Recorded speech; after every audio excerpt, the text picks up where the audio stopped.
ஆச்சி மசாலா. எந்த சமையலும் ருசி தேடும் ரகசியம். 20 ரூபாய்.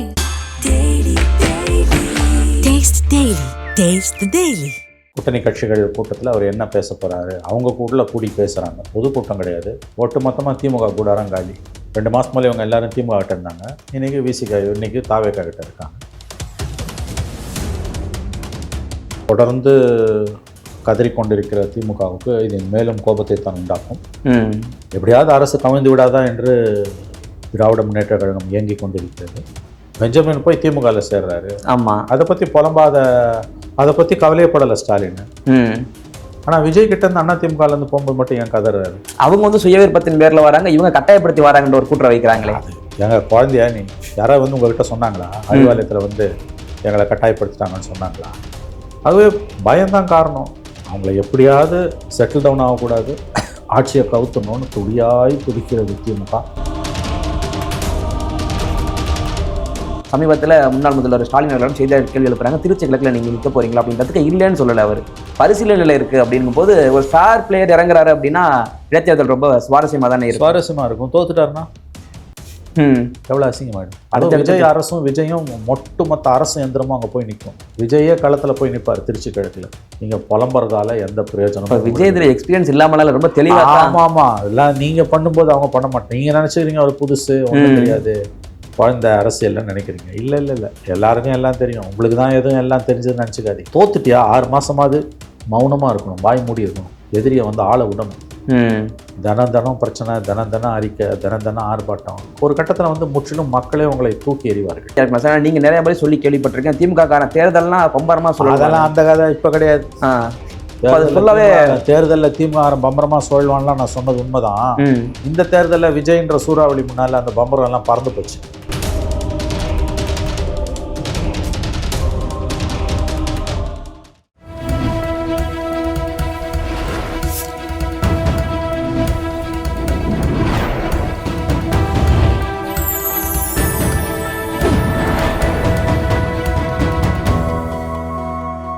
சேனல் 5 தமிழ் நேயர்களுக்கு வணக்கம். இந்த நேர்காணலில் நம்மோடு இணைந்திருப்பவர் மூத்த பத்திரிகையாளர் திரு மணி அவர்கள். வாருங்கள், அவரோடு பேசுவோம். சார் வணக்கம். சார் வணக்கம் சார். நாளை ஜூலை 1 தாவேக தலைமையில் தோழமை கட்சிகள் கூட்டணியான அந்த ஒரு கூட்டணி கட்சி ஒரு அழைப்பு எடுத்திருக்காங்க. எல்லாருமே கலந்துக்கிறதா சொல்லியிருக்காங்க. இந்த கூட்டணி கட்சியான அந்த அழைப்பு அப்படின்றது திமுகவுக்கு எப்படி இருக்கும்? இவெல்லாம் நம்ம கூட இருந்தாங்க, இன்றைக்கு தாவேக்காவோட போயிட்டாங்களேன்ற ஒரு மனக்கசப்பு பெரிய அளவில் இருக்கும் இல்லை? இருக்கு, ஆல்ரெடி இருக்கு. ஸ்டாலினோட பேச்சை பார்த்தாலே தெரியுது. ஸோ அவங்க கூட்டணி கட்சி அவங்க கூட்டத்தை நடத்துகிறாங்க. இப்போ ஜூலை மாதம்னா 2வது மாதம் மே 10 பதவி ஏற்றாரு. மே மாதம் ஜூன் மாதம் 2 மாதம் ஓடி போச்சு. ஆமாம், 50 நாள் முடிஞ்சிடுச்சு. மாபெரும் சாதனை. தனியாக 35% ஓட்டு வாங்கினதுன்றது எம்ஜிஆர் ஜெயலலிதா செய்யாத சாதனையாக செஞ்சுருக்காரு. கூட்டணி கட்சிகள் கூட்டத்தில் அவர் என்ன பேச போகிறாரு, அவங்க கூடி பேசுகிறாங்க. பொது கூட்டம் கிடையாது. ஐ திங்க் கோவளத்தில்னு நினைக்கிறேன். கோவளம் அந்த ஃபிஷர்மேன் கோ ஹோட்டலில் நான் கேள்விப்பட்டேன். டாஜ் ஃபிஷர்மேன் கோ ஹோட்டலில் தான் மீட்டிங் நடக்குது. இப்படிதான் நான் கேள்விப்பட்டேன். Subject to correction. அங்கே அதான் அவங்க கூட்டணி கட்சி காங்கிரஸ், ஐயுஎம்எல், 2 இடதுசாரிகள், விசிகா, மதிமுக எல்லாரோடையும் உட்காந்து பேசுகிறாங்க. ஒட்டு மொத்தமாக திமுக கூடாரம் காலி. 2 மாதம் மேலே இவங்க எல்லாரும் திமுக கிட்ட இருந்தாங்க, இன்றைக்கி விசிகா, இன்றைக்கி தாவேக்கா கிட்ட இருக்காங்க. ஸோ இது கண்டிப்பாக வந்து ஆல்ரெடி வந்து தொடர்ந்து கதறிக்கொண்டிருக்கிற திமுகவுக்கு இது மேலும் கோபத்தை தான் உண்டாக்கும். எப்படியாவது அரசு கவிழ்ந்து விடாதா என்று திராவிட முன்னேற்ற கழகம் இயங்கி கொண்டிருக்கிறது. இதில் எரிகிற நெருப்பில் எண்ணெய் ஊற்றுற மாதிரி நாளைக்கு ஜூலை 1ஆம் தேதி இந்த கூட்டம் நடக்க இருக்கிறது. 7 சட்டமன்ற தொகுதிகளுக்கு இடைத்தேர்தல் உறுதியாகிவிட்டது. வேலுமணி அந்த டீம் வந்ததுன்னா 10-12 வரைக்கும் போயிடும். வேலுமணி திமுகவுக்கு போகிறாரா தாவேக்காவுக்கு போகிறாரான்னு தான் தெரியல நமக்கு. ஒருவேளை ஒரு திமுகவுக்கு போகிறாரான்னா குதிரை பேரம் பண்ணது தாவேக்கான்னு சொல்கிறதுக்கான எந்த தகுதியும் திமுக இல்லைன்னு ஆகிடும். அண்ணா திமுக உடைச்சதுக்கு திமுக எடுக்குது. பெஞ்சமின் போய் திமுகவில் சேர்றாரு. ஆமாம், அதை பற்றி கவலையப்படலை ஸ்டாலின். ஆனால் விஜய் கிட்ட இருந்து அதிமுகலேருந்து போகும்போது மட்டும் ஏன் கதறாரு? அவங்க வந்து சுயவிருப்பத்தின் பேரில் வராங்க, இவங்க கட்டாயப்படுத்தி வராங்கன்ற ஒரு கூற்றை வைக்கிறாங்களே. அது எங்க குழந்தையா நீ யாராவது வந்து உங்ககிட்ட சொன்னாங்களா அறிவாலயத்தில் வந்து எங்களை கட்டாயப்படுத்திட்டாங்கன்னு சொன்னாங்களா? தாவேக்கா பண்ணுறது குதிரை பேரனா, நீங்கள் பண்ணுறது என்ன குதிரை பேரமா, கழுத பேரமா, ஒட்டக பேரமா, என்ன பேரன்? பதவி இருக்கோ இல்லையா, பிரதான எதிர்கட்சியிலேருந்து எதுக்கு உடைக்கிறீங்க நீங்கள்? அதுவே பயம்தான் காரணம். பொலிட்டிக்கல் ஸ்பேஸ் வந்து எவாபரேட் ஆகிட்டே இருக்கு, ஆவியாக போயிட்டு இருக்கு திமுக பொறுத்த வரைக்கும். வேலுமணி தரப்பு மட்டும் இந்த பக்கம் வந்துட்டாங்கன்னா, தாவேக தரப்பு வந்துட்டாங்கன்னா 10 சீட்டாவது தூக்குச்சுன்னா 10ல் ஒரு 6-7 சீட்டு ஜெயிச்சா கூட அவங்களுக்கு கம்ஃபர்டபுளாக ஆகிடுவாங்க. அவங்கள எப்படியாவது செட்டில் டவுன் ஆகக்கூடாது, ஆட்சியை கவுத்தணும்னு துடிக்கிறது திமுக. இந்த நேரத்தில் தான் நாளைக்கு இந்த கூட்டம் நடக்க இருக்கிறது. பார்க்கலாம் என்ன நடக்கிறது. சார், இந்த கூட்டத்தில் குறிப்பாக இத்தனை நாள் திமுகவை தலைமையாக கொண்டு தான் மற்ற கட்சிகள்லாம் வந்தது. இப்போ அதே அங்கீகாரத்தை தாவேக்கா கொடுக்கும்போது இது எப்படி ஏற்றுக்கிறது? கொள்கை ரீதியான கூட்டணி நீங்கள் திமுகவோடு பல ஆண்டு கால கட்சி திமுக கொடுத்தீங்க, ரைட்டு. இப்போ நேற்று 2 வருடங்களே ஆன ஒரு கட்சி ஆட்சி அமைத்த ஒன்று அதுக்கு கொடுக்குறீங்க அப்படின்னா கொள்கை எங்கே இதில் இருக்குது? என்னங்க கொள்கை? நீங்கள் வந்து இப்போ பிஜேபி எதிர்ப்பில் தாவேக்காவும் உறுதியாக தான் இருக்குது. அவங்க என்ன பிஜேபிக்கு ஆதரவாக போனாங்க? எல்லா பிரச்சனையிலையும் அவங்க திருப்பரங்குன்ற இஷ்யூலேருந்து இடஒதுக்கீடு இஷ்யூலேருந்து எல்லாத்துலேயும் பிஜேபிக்கு எதிராக தான் பேசிகிட்டு இருக்காங்க. அவங்க என்றைக்கு ஆட்சியில் இடம் பெற்றுட்டாங்களோ அன்றைக்கி அவங்க தாவேகா கூட்டணிக்கு போயிட்டாங்க. விஜய் தலைமையில் ஆட்சியில் இடம்பெற்ற அந்த நிமிடமே அவர்கள் தாவேகா கூட்டணிக்கு போய்விட்டார். நான் திமுக கூட்டணியில் இருப்போம் ஆனால் தாவேகா அரசில் இருப்போம்னு சொல்ல முடியுமா? அதை விட ஒரு வெக்கக்கேடு ஏதாவது இருக்க முடியுமா? ஆகவே இது ரொம்ப நீங்கள் எப்படி இதை புரிஞ்சுக்கணுன்னா, ஒரு புதிய அரசியல் தமிழ்நாட்டில் உருவாகி இருக்கிறது. கூட்டணி அரசு என்கின்ற புதிய அரசியல் யுகத்துக்குள் தமிழகம் நுழைந்திருக்கிறது. அடுத்த 15-20 ஆண்டுகளுக்கு இங்கே யாருக்கும் மெஜாரிட்டி கிடைக்காது, அது மட்டும் உறுதி. நாளைக்கு அவங்களுடைய கூட்டம் என்பது வந்து அவங்க அரசு அமைச்சிருக்காங்க, அவங்க தலைமையில் ஒரு கூட்டணி இயங்குது, அதை அவங்க கூடி பேசுகிறாங்க, அதில் என்ன தப்பு இருக்க முடியும்? ஆனால் இது திமுகவுக்கு ஸ்டொமக் பர்னிங் தான்றதுல எந்த சந்தேகமும் இல்லை. சார், இந்த அளவுக்கு மற்ற கட்சிகள், தோழமை கட்சிகள் எல்லாம் இப்படி தாவேக்காடு போகிறதுக்கான இத்தனை ஆண்டு காலம் திமுக அவங்கள ஒரு ஓரமாக வச்சிருந்தது மட்டும்தான். அதுதாங்க மெயின் காரணம். அதாவது வந்து குறிப்பாக வந்து சட்டமன்ற தேர்தலில் ஒட்டின பேச்சுவார்த்தை பிப்ரவரி-மார்ச் மாதம் நடக்கும்போது நம்ப முடியாத அளவுக்கு மேலாதிக்கத்துடன் பெரியண்ணன் மனப்பான்மையுடன் திமுக நடந்து கொண்டது. 5 சீட்டு கொடுப்பேன்னு 6 சீட்டு வாங்கின சிபிஐ சிபிஎம் 5 சீட்டுக்கு அடக்கும்போது எவ்வளவு அவமரியாதை அவங்களுக்கு செய்யப்பட்டது. சிபிஐயாவது 2 நாள் கேட்டாங்க, 3ஆவது நாள் கையெழுத்து போட்டு போயிட்டான், இவங்ககிட்ட போராட முடியாதுன்னு. சிபிஎம் வந்து கடுமையாக போராடினாங்க, 1 சீட்டு தானே கேட்டோம். கடைசியில் அதோட விலை என்ன? இயற்கையாக 10 கொடுத்த தண்டனை. ஸ்டாலினே தோத்தாரு. உங்கள் கூடயே 4 தேர்தலில் நின்றவங்களுக்கு 6 சீட்டு 5 சீட்டாக குறைச்சிட்டு உங்கள் கூட வந்து பேசுகிறதுக்கு முதல் நாள் ராத்திரி வரைக்கும் பிஜேபியோட ஈஷா யோகா மையத்தில் பேசிகிட்டு இருந்த பிரேமலதாவை கூப்பிட்டு 10 சீட்டு கொடுக்குறீங்க அவங்க சிம்பிளில் நிற்கிறதுக்கு. ராஜ்யசபா சீட்டு கொடுக்கு. கடைசியில் அந்த அம்மா என்ன ஜெயிச்சாங்க? 1 சீட்டு ஜெயிச்சாங்க. 9 சீட்டு வீணாக போச்சு. இல்லை, உங்கள் கூடயே இருந்தவங்க தானே இந்த 4 பேர். அதான் வைகோ ஆதங்கத்தில் பேச நியாயமான கேள்விங்க. வைகோ 4 தேர்தல் உங்கள் கூட இருந்தவங்கள துச்சமான மதித்து எள்ளி நகையாடி ஓரத்தில் தள்ளினீர்கள். இயற்கையாக கொடுத்த பரிசு தான் ஆட்சி இழப்பு, ஸ்டாலினே தோற்றது. இன்றைக்கி இந்த கோவம் இவங்க ஏன் வந்து பிச்சுக்குன்னு ஓடினா போதும்னு ஒரு வாய்ப்பு கிடைக்குமான்னு காத்துட்டு இருந்தாங்க, இப்பொழுது பீத்து கொண்டு ஓடி இருக்கிறார்கள். இது வெறும் மெஜாரிட்டி இல்லாததால் மட்டும் இல்லை, விட்டா போதுண்டா சாமின்னு வாய்ப்பு கிடைக்குமான்னு பார்த்துட்டு இருந்தாங்க, அந்த பக்கம் போயிட்டாங்க. நேரம் கிடைக்கும்னு காத்திருந்தாங்க. ஆமாங்க, என்னைக்குங்க இனிமேல் அதிகாரத்தில் பங்கு கிடைக்கும்? ஐயுஎம்எலுக்கும் விசிகாக்கும் காங்கிரஸுக்கும் இனி எந்த காலத்தில் அதிகாரத்தில் பங்கு கிடைக்க போகுது? எந்த காலத்தில் கிடைக்க போகுது? ஆகவே இது நம்ம தெளிவாக புரிஞ்சுக்கணும். இது வந்து திமுகவுடைய மேலண்ணன் மனப்பான்மை, ரொம்ப டீசெண்டாக சொன்னோம், ஆதிக்க மனப்பான்மை, திமுகவுடைய அராஜகமான ஆணவமான போக்கு தேர்தல் நேரத்தில், அதுதான் இன்றைக்கி இங்கே வந்து நிற்கிது. ஒரு கட்சி கூட உங்கள் கூட இல்லாமல் போகிறாங்கன்னா அவங்களாம் பதவிக்கு ஓடுறவங்க கிடையாது. இன்றைக்கி திமுக தனி மரமாக நிற்குது. தனித்து போட்டி திமுக வியூகன்றாங்க. வியூகமும் கிடையாது, ஒரு வெங்காயமும் கிடையாது. உனக்கு வேறு வழி இல்லை. இது ஒன்றும் சாய்ஸில் நீ எடுத்த முடிவு கிடையாது. உனக்கு ஆளே இல்லை, கூட நிற்கிறதுக்கு யாருமே கிடையாது. சாப்பிட்றதுக்கு சோறு இருந்தவன் பட்னி கிடந்தானா அது பேர் பட்னி, உண்ணாவிரதம். சோத்துக்க வழி இல்லாதவன் சாப்பிடாம இருந்தானா அது உண்ணாவிரதமா? அந்த கதை தான் இது. ஆகவே தேர்தல் நேரத்தில் அந்த குறிப்பாக அந்த பிப்ரவரி-மார்ச்சில் பேச்சுவார்த்தை காலத்தில் நடந்தது ரேகிங். சீனியர் மாணவர்கள் ஜூனியர் மாணவர்களை, கல்லூரிக்கு புதுசாக வரவங்களை ரேக் பண்ணுவாங்கள்ல, அந்த மாதிரி ரேகிங் நடந்தது. காலச்சக்கரம் சுழலுது. இன்னைக்கு வந்து அந்த மேலாதிக்க மனப்பான்மையுடன் நடந்து கொண்டவர்கள் இன்றைக்கு தோல்வி அடைந்து புலம்பிக் கொண்டிருக்கிறார்கள். ஆனால் தோல்வியிலிருந்தும் அவர்கள் பாடம் கற்கவில்லை. இன்ஃபேக்ட் இது ஒரு பெரிய தோல்வியே கிடையாது. 5 வருஷம் ஆட்சிக்கு பிறகு 59 சீட்டு வாங்கி எதிர்கட்சியாக உட்காரது இட்ஸ் அ டீசன்ட் டிஃபீட். 1 சீட்டு வாங்கி கருணாநிதி 91 நின்னார். தொடை தெரியப்பட்டது ராஜீவ்காந்தி படுகொலை அப்போ. வைகோ வெளியில், அதுக்கு அடுத்து 2 வருஷம் பார்த்து வைகோ வெளியில் போகும்போது திமுக சமாதி கட்டி பால் ஊற்றுனானுங்க எல்லாரும், பத்திரிகையாளர்கள்லாம் குறிப்பாக. அடுத்த 3 வருஷத்தில் சிஎம் ஆகி வந்தார் கருணாநிதி. ஆகவே அந்த தோல்வியோடெல்லாம் ஒப்பிடும்போது இது ஒரு தோல்வியே கிடையாது. திமுகவோ ஸ்டாலினோ திமுக தலைவர்களோ புலம்ப வேண்டிய அவசியமே இல்லை. ஆனால் அவங்க ஏன் தினம் இப்படி புலம்புறாங்கன்னு புலம்பல் காரணம் புதியவர் வந்து நம்மளை தோக்கடிச்சிட்டான்ற ஒரு விரக்தி. வாட் எவர் இட் இஸ், நீ ஏன் புலம்புற? அதாவது பலவீனமாக இருக்கலாம், பலவீனத்தை வெளியில காமிச்சக்கூடாது, அதுதான் காரணம். அண்ணா திமுக கிட்ட தோத்துருந்தா இவ்வளோ புலம்பல் இருக்காது. இவ்வளோ புலம்பலுக்கு காரணம் புதுசாக வந்தவர் தோக்கடிச்சார். ஜனநாயகம் அது. நீ அப்போ என்ன ஜனநாயகவாதி? இந்த தேர்தல் நேர்மையாக நடந்தது, இவிஎம் மோசடி இல்லை, காசு கொடுத்து விஜய் ஜெயிக்கலன்றது எல்லாருக்கும் தெரியும்.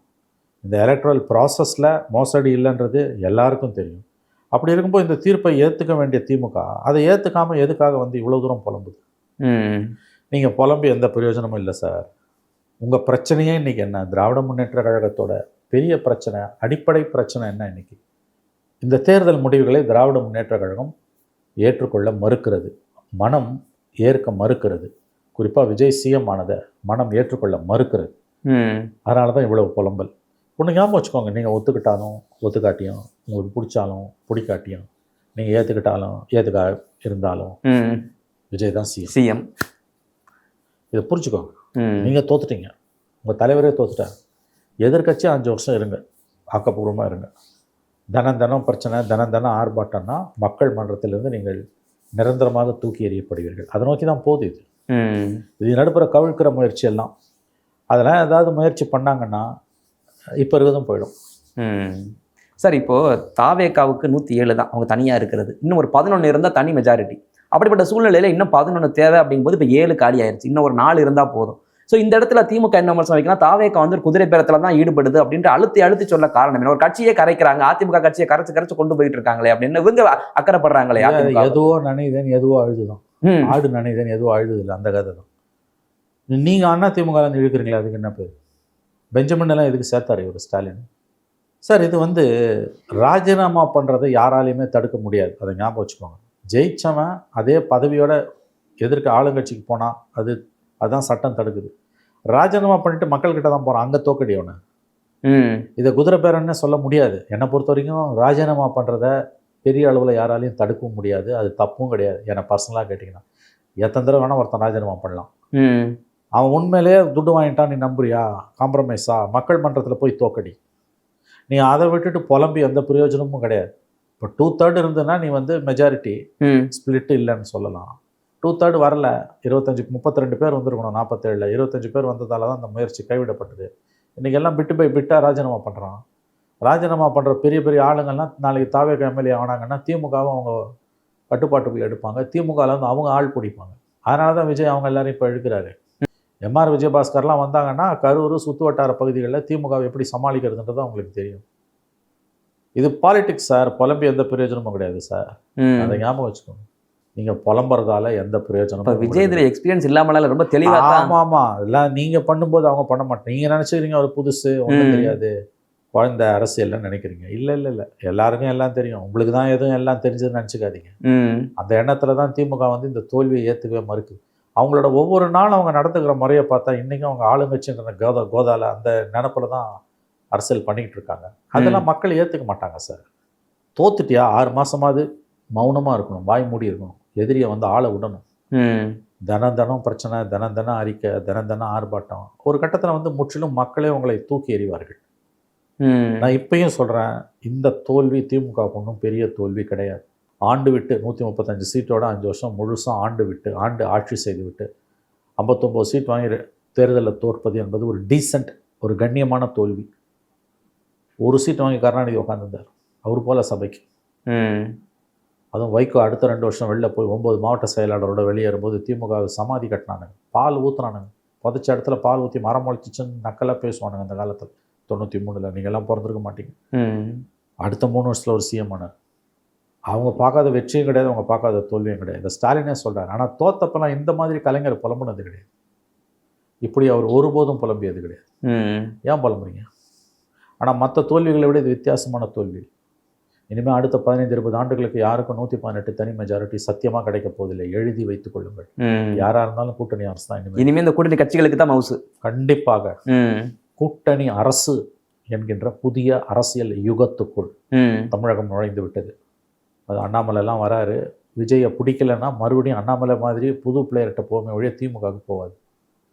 ஒருவேளை நாளைக்கு விஜய் இவங்க கவுத்துடுறாங்க அல்லது கவுந்துக்குதுன்னு வச்சுக்கோங்க. இந்த மாதிரி கவர்மெண்ட் எப்போ வேணால் கவரலாம் மெஜாரிட்டியாக. ஒருவேளை கவுந்துக்குதுன்னா நீங்கள் ஒன்றும் வரப்போகிறது கிடையாது, திமுக ஒன்றும் வரப்போகிறது இல்லை. மறுபடியும் விஜய் 200 சீட் அடிப்பார், இல்லை யாருக்கும் மெஜாரிட்டி இல்லாத சூழல் வரும், இல்லை அண்ணாமலை மாதிரி புது பிளேயர் வந்தார். அப்போ இருக்கிறதையும் விட்டுட்டு நீங்கள் நிற்க போகிறீங்க, உள்ளதும் போச்சுடான்ற கதை ஆகிடும் உங்களுக்கு. அதை தான் அவங்க எதிர்பார்க்குறாங்களோ என்னமோ நமக்கு தெரியல. இது நாள் வரைக்கும் திமுகவுக்கு அதிமுக அப்படின்ற ஒரு எதிரி மட்டும் இருந்தாங்க, நேரம் நின்று விளையாண்டாங்க. இப்போ நிறைய பக்கம் வந்துட்டா இன்னைக்கு கஷ்டமாயிடும். இனிமேல் அவங்க சத்தியமாக நான் சொல்கிறேன் 118 அவங்க ஜெயிக்க முடியாது. ஆட்சி கூட வரலாம், 118 வாங்கி வர முடியாது. கூட்டணி கட்சியாக தான் வர முடியும். இந்த தோல்வி வரலாறு காணாத தோல்வி. 59 சீட் வந்தாலும் கீழே வந்து கிரவுண்டு மாறி இருக்குது.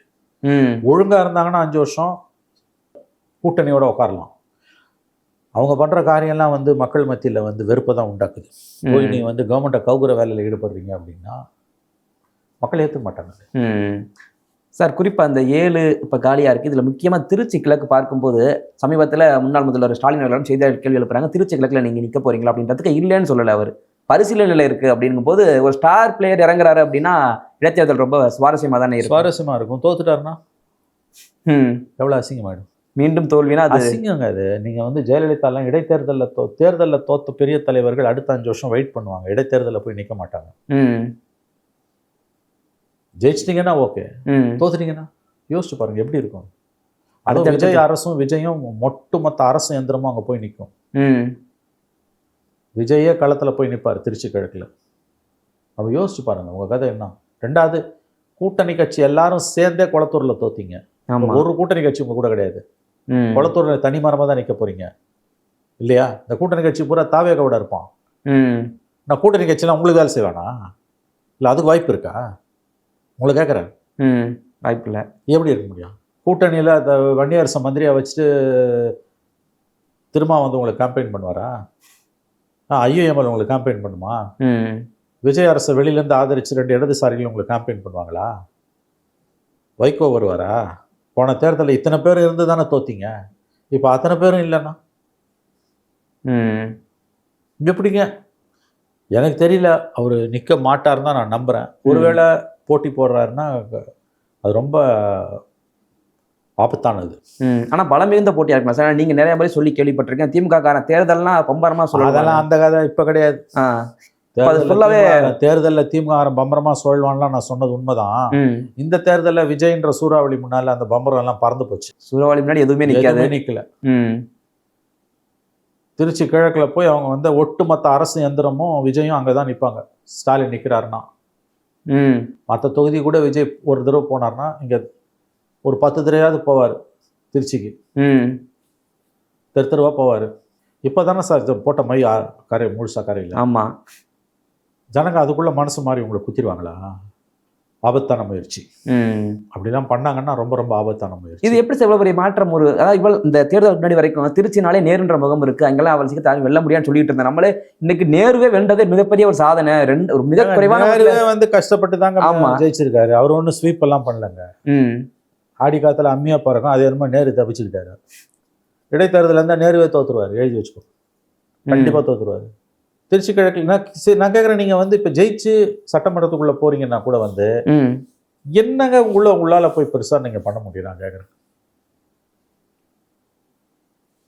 இவ்வளோ பெரிய தலைவர்கள் முதலமைச்சராக இருந்தவர்கள்லாம் வந்து இந்த மாதிரி தோத்துட்டாங்கன்னா 5 வருஷமாவது அமைதியாக இருக்கணும். மறுபடியும் போட்டி போட்டு தோத்துட்டா அதை விட அசிங்கம் எதுவுமே கிடையாது. எடப்பாடி எப்படி தோற்பதற்கு வாய்ப்புகள் ரொம்ப அதிகம். ஒட்டுமொத்த அரசு இயந்திரமும் விஜய் அங்கே தான் நிற்பார். என்ன பண்ணுவீங்க நீங்கள்? எதுக்காக மக்கள் உங்களுக்கு ஓட்டு போடணும் அது சொல்லுங்க. திருச்சி கிழக்கில் மக்கள் ஏன் உங்களுக்கு ஓட்டு போடணும்னு ஒரு கேள்வி வரும்ல. ஓட்டு போட்டு ஒன்றும் கவர்மெண்ட் மாற போகிறது இல்லை வேற யாரும் நின்று பரவாயில்ல, விஜய் அவர்களே நின்று தான் இப்போ அதை ராஜினாமா பண்ணுறாரு, மிகப்பெரிய வெற்றி பெற்றாரு அங்கே. அதாங்க நான் சொல்கிறேன். இப்போ நீங்கள் போய் நிற்கிறதால என்ன லாபம் அதை சொல்லுங்கள். யாருக்கு என்ன லாபம்? நீங்கள் ஜெயிச்சாலும் என்ன லாபம்? நீங்கள் எம்எல்ஏ ஆகலாம், கட்சிக்கு என்ன பெரிய லாபம்? தோத்ததான, ஆட்சி போனது. ஒரு கௌரவ பிரச்சனை மாதிரி பார்க்குறேன். என்ன கௌரவ பிரச்சனை? என்ன சட்டமன்றத்தில் விஜய் அவர்கள் அப்பாவை காணும் தேடிட்டாருன்னு நேருக்கு சொல்றாரு. சரி, தோத்துட்டா என் கேள்வி. நான் கேட்கறது வந்து கௌரவ பிரச்சனைன்றீங்க. வடிவில் ஒரு காமெடியில் ஒரு கௌரவம்னு சொல்லி அதுக்கு அடுத்து நான் சொல்ல வரல உங்களுக்கு. அந்த மாதிரி வந்து உங்களுக்கு ஒருவேளை நீங்கள் தோத்துட்டீங்கன்னா அதை மனசுல வச்சுதான் இந்த கேள்விக்கு பதில் சொல்லும். பொது தேர்தல்லாம் பரவாயில்ல, பை எலெக்ஷன்ல போய் தோக்கிறதோட அசிங்கம் எதுவுமே கிடையாது. பெரிய தலைவர்கள்லாம் பை எலெக்ஷன் நிற்கவே மாட்டாங்க தோத்தா. போகவே மாட்டாங்க. அது ரொம்ப ஆபத்தான ஒரு விஷயம். அது ரொம்ப ரொம்ப ஆபத்தான விஷயம். நீ ஜெயிச்சிட்டான்னு பேசாத. அப்பாவை காணும்னு சொல்லிட்டாருன்னு அவருக்கு ஏட்டிக்கு போட்டியாக போய் நிற்கணும்னு நினைக்காதீங்க. நீங்கள் எதை யோசிக்கணும்னா தோத்துட்டா என்ன பண்ணுவீங்க? எடப்பாடி விழுந்த அதே சாயம் இங்கே விழுவும். எடப்பாடி கூட தோக்கலையாங்க, அவர் ஜெயிச்சாருங்க. அவர் கேட்டார்ல அசம்பிளியில் 10 தொல்லை எடப்பாடி, நீங்கள் நான் ஜெயிச்சிட்டேன் உங்களால் வர முடிஞ்சுதான். நியாயமான கேள்வி தானே. நீங்கள் 1000 அவரை நக்கல் பண்ணிங்கனாலும் அவர் தோக்கலை, அவர் ஜெயிச்சிட்டாரு, நீங்களே தோத்துருக்கீங்க. அதனால் இதெல்லாம் வந்து யார் கொடுத்தா? எனக்கு வந்து தகவல் இடைத்தேர்தலில் நிற்க மாட்டார், கண்டிப்பாக நிற்க மாட்டார். ஆனால் அந்த பேச்சு எழுவதை ரசிப்பார், அவ்வளோதான், நிற்க மாட்டார். நின்னாலும் அது அதோட பெரிய ஆபத்து எதுவும் கிடையாதுங்க. அவங்களே ஓன் ரிஸ்க் தான் அது. இதெல்லாம் மிகப்பெரிய ரிஸ்க். நான் தான் சொன்னேன், ஒட்டுமொத்த அரசு எந்திரமும் தாவேக்காவும் அந்த ஒரு தொகுதியில் ஜெயிக்கிறதுக்கு மற்ற 9 தொகுதியும் தோத்தாலும் பரவாயில்ல, எனக்கு இதில் ஜெயிக்கக்கூடாது. நீ தெருவா விஜய் போறாருன்னு வச்சுக்கோங்க, என்னங்க உங்கள் கதை கேட்குறேன். நான் நடந்து போய் ஓட்டு கேட்குறாரு மக்கள்கிட்ட. ஆல்ரெடி பாசிட்டிவாக இருக்க தொகுதி. நான் கேட்குறேன், 6 மாதத்துக்கு மேலே விஜய்க்கு ஓட்டு போடுவோம், இப்போ எப்படிங்க ஸ்டாலினுக்கு போடுவோம்? நீங்கள் சொல்லுங்களேன். வேறு ஏதாவது தொகுதியாக இருந்ததுன்னா ஓகே. இப்போ அவங்க ரொம்ப சேஃபான தொகுதின்னு திருவாரூரை சொல்லுவாங்க, பூண்டி கலைவாணன். அவர் ராஜினாமா பண்ணிட்டு அங்கே போய் நில்லுங்க, ஒரு வாய்ப்பு உண்டு. ஆனால் அங்கேயும் விஜய் திருவா போகிறாரு, அங்கேயும் தோத்துட்டீங்கன்னா அது இருக்கிறதுலே பெரிய இல்லைங்க. நீங்கள் நிற்கும் போது உங்கள் மனசில் என்ன முதல்ல வரணும்னா, ஜெயிச்சு நான் போய் அப்பாவை காணும்னு சொன்னவருக்கு சவால் விடுறது, அது வரக்கூடாது. அது வரவே கூடாது. அது ஏட்டிக்கு போட்டி சிந்தனை. போகும்போது தோத்துட்டோன்னா அது மட்டும்தான் வரணும். புரியுதா நான் சொல்றது? ஆகவே ஒரு ஆக்கப்பூர்வமான எதிர்கட்சியாக செயல்படுறதுக்கு மக்கள் ஒரு நல்ல தீர்ப்பை கொடுத்துருக்காங்க திமுகவுக்கு. 5 ஆண்டுகள் வந்து அரசின் குறைகளை குற்றங்களை எடுத்து சொல்லி மக்கள் மன்றத்தில் அரசுக்கு எதிரான உணர்வை நன்றாக கொழுந்து விட்டு எரிய செய்து, தேர்தல்கள் வரும்போது அதை அறுவடை செய்து மீண்டும் ஆட்சியை கைப்பற்றுவது தான் இலக்காக இருக்கணும். இது ஒரு 5 இயர் பிளான். தினம் பிரச்சனை பண்ணுறது, தினம் ஆர்ப்பாட்டம், தினம் சாலை மறியல் மக்கள் வெறுப்பை தூண்டும். மக்களுக்கு ரொம்ப வெறுப்பு வரும். நீங்கள் இவ்வளோ பெரிய கட்சி வந்து அற்ப விஷயங்களுக்கெல்லாம் இறங்கி ரோட்டில் சண்டை போடுறதுன்றதெல்லாம் வந்து மக்கள் ரசிக்க மாட்டாங்க. ஏன்னா நீங்கள் மக்களுக்கு உங்கள் மேலே இருக்க கோபம் போகணுன்னா 5 வருஷம் வெயிட் பண்ணணும். முழுசாக கோபம் கரைஞ்சி உங்களுக்கு ஓட்டு போகணுன்னா இந்த அரசு தவறுகளை செய்யும். அப்போ நீங்கள் ஆக்கப்பூர்வமான பிரச்சனைகளில் மக்களுக்காக போராடுறீங்கன்னா உங்களை ரசிப்பாங்க, உங்கள் பின்னால் வருவாங்க. அதுக்கெல்லாம் குறைஞ்சது நான் சொல்கிறேங்க, குறைஞ்சது நீங்கள் வந்து குறைஞ்சது ரொம்ப கன்சர்வேட்டிவ் எஸ்டிமேட்டில் போட்டால் கூட கவர்மெண்ட் அன்பாப்புலர் ஆகிறதுக்கு ஒரு 2 வருஷமாக ஆகும். கண்டிப்பாக 2 இயர்ஸ் அது ஆகும். அதுக்குள்ளேயே போய் வந்து நீங்கள் வந்து இவ்வளோலாம் பண்ணீங்க அப்படின்னு வச்சுக்கோங்களேன். கட்சியில் இருக்க சீனியர்ஸுக்கு இதெல்லாம் தெரியுது. பட் ஸ்டாலினோ, அவங்க ஃபேமிலி, உதயநிதி, இவங்க யாருமே, அப்புறம் ஸ்டாலினை சுற்றி இருக்கக்கூடிய எல்லாத்துக்கும் ஜால்ரா ஆமாஞ்சாமி போடக்கூடிய ஒரு கூட்டம் இருக்குது. அந்த கூட்டம் தான் அவருடைய தோல்விக்கு முக்கியமான காரணம். அதில் கட்சிக்காரர்களை தாண்டி பத்திரிகையாளர்கள், அரசியல் பார்வையாளர்கள், ஓய்வு பெற்ற சில அதிகாரிகள், திமுகவால் மாதந்தோறும் போஷிக்கப்படுபவர்கள் இவர்கள். அவங்க வந்து இன்னமும் வந்து ஜால்ரா தட்டிக்கிட்டு தப்பான யோசனைகளை சொல்கிறாங்க. அஃப்கோர்ஸ் தீதும் நன்றும் பிறர் தரவாரா, இது ரொம்ப ஆபத்தான போக்கு. சார், இந்த கடைசி கேள்வி மட்டும், இப்போ இருக்கக்கூடிய இந்த தாவேகா கூட்டணியில் எல்லாருமே பலன் நடந்துட்டாங்க. ஒரே மனவேதனையில் இருக்கிறது வைகோ அவர்கள் மட்டும்தான். தான் சொல்லியும் தன் கட்சி எம்எல்ஏக்கள் ராஜினாமா பண்ண மறுக்கிறாங்க அப்படின்றத ரொம்ப மனக்குமுறலோட பேசுகிறாரு. 2 பேருமே இப்போ திமுக பக்கமே, நான் திமுக சிம்பிளாக தான் நின்னாங்க உதயசூரியனில். இது வந்து திமுக மீது மிகப்பெரிய அலிகேஷனை வைக்கிறாரு. இது வைகோக்கு எப்படிப்பட்ட ஒரு சூழ்நிலை? இதில் எனக்கு வந்து ஒரு மாறுபட்ட கருத்து உண்டு. அவங்க டிஎம்கே சிம்பிளில் நின்று அவங்க டிஎம்கே எம்எல்ஏவே ஆயிட்டாங்க. ஆமாம், இங்கேருந்து நீ ராஜினாமா பண்ணிட்டு தான் அங்கே போய் நின்னீங்க. ஆமாம், இவர் தான் அதில் ஃபார்ம்லேயே கழுத்து போட்டு கொடுத்தாரு. இப்போ இன்னைக்கு அவங்க டிஎம்கே எம்எல்ஏவை ராஜினாமா பண்ணணும்னு சொல்லி நீங்கள் யார்? நீங்கள் உண்மையிலேயே உங்களுக்கு வந்து அந்த அளவுக்கு வந்து ப்ரைடு, அந்த அளவுக்கு கர்வம், கண்ணியம் இருந்திருந்ததுன்னா என் சிம்பிளில் தான் நிற்பாங்கன்னு நீ சொல்லியிருக்கணும். அன்னைக்கு விட்டுட்டீங்க. 2வது, நான் உயிரோடு இருக்க வரைக்கும் திமுகவுக்கு சப்போர்ட் பண்ணுவேன்னு பேசினாரா இல்லையா? சொன்னார். கலைஞர் சாகும்போது என்கிட்ட கையை பிடிச்சிட்டு நீ தான் திமுகவை காப்பாற்றினாருன்னு கதை அளந்தார். நான் ஸ்டாலின் ஆட்சிக்கு பல்லக்கு தூக்குவேன்லாம் பேசினார் அவர். இப்போ எதுக்கு அவங்கள ராஜினாமா பண்ண சொல்கிறீங்க? அவங்க 2 பேரும் நீங்கள் உங்கள் சிம்பிளில் நின்று தான் இன்றைக்கி அவன் மந்திரி. ஆமாம், கோட்டை விட்டீங்க. இப்போ எதுக்கு புலம்பணும்? அவங்க ராஜினாமா பண்ண மாட்டேன்னாங்கன்னா, ஆமாங்க, யாருங்க ராஜினாமா பண்ணுவா? ஒரு தடவை எம்எல்ஏ ஆகுறதோ, ஒரு தடவை மந்திரி ஆகுறதோ எல்லாம் வந்து கனவுலையும் நினச்சி பார்க்க முடியாத விஷயம். இந்த எம்எல்ஏ ஆகிறது, எம்பி ஆகுறதெல்லாம் வந்து ஒரு வழி பாதை. ஒன்ஸ் அது உள்ளே போயிட்டுனா அந்த பதவி சுகத்தை விட்டுலாம் வெளியில் வந்ததெல்லாம் ரொம்ப ரேர். கோடியில் ஒருத்தன் இருப்பான். பெரும்பாலானவங்க 99.99% ஒன்ஸ் பதவின்னு வந்துடுச்சுன்னா அவங்க திரும்ப வர மாட்டாங்க. அதனால் வைகோ விஷயத்தில் வந்து மற்றவங்க எல்லாம் கதை வேற. வைகோ கதை வந்து அவர் ஒன்ஸ் டிஎம்கே எம்எல்ஏவே அவங்க ஆன பிறகு அவங்கள ராஜினாமா பண்ணு, திமுக எம்எல்ஏவை ராஜினாமா பண்ணுன்னு சொல்ல மதிமுக பொதுச் செயலாளர் யார்? என்ன லாஜிக் இது? அந்த அளவுக்கு உங்களுக்கு சுயமரியாதை இருந்ததுன்னா அவன் 4 சீட்டு கொடுக்கும்போது 6 சீட்டை 4 சீட்டாக குறைக்கும் போது எங்கள் சிம்பிளில் நிற்போன்னு சொல்லிட்டு வெளியில் வந்திருக்கணும். அது முடியல. அப்போ இப்போ பேசக்கூடாது. ஓகே சார், உங்களுக்கு பல்வேறு கருத்துக்களை பகிர்ந்து வைக்கிறோம். நன்றி சார், தொடர்ந்து பேசுவேன்.